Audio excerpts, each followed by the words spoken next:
नमस्कार, आपण पाहत आहात कल्याण बुलेटिन। खूप दिवसापासून इच्छा होती पैसे साहेबांकडे जॉईंट होऊ, परंतु ते काल वेळ आली नव्हती असं समजायचं। आणि आजची ही वेळ अशी आलेली आहे की साहेबांना मी कळवलं, मला साहेब तुमच्याबरोबर काम करायचं आहे आणि आज साहेबांनी मला वेळ दिली। माझा आजचा दिवस भाग्याचा आहे, आमच्या लोकांच्या सर्वांचा भाग्याचा आहे।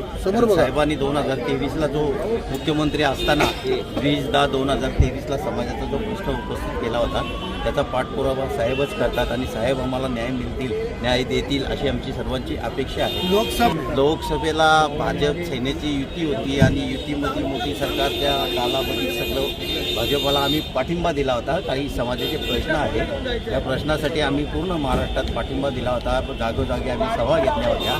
त्याच्यानंतर विधानसभेला पण आम्ही शिवसेना भाजपची युती असताना पूर्ण महाराष्ट्रामध्ये समाजाचा पाठिंबा दिला होता आणि पाठिंबा आमच्या युतीमध्येच आमच्या या सरकारकडनं आमच्या समाजाचे काही प्रश्न आहेत, खूप समाजाचे खूप वेगवेगळे प्रश्न आहेत, ते हा सरकारच सोडवेल अशी आमची पूर्ण अपेक्षा आहे।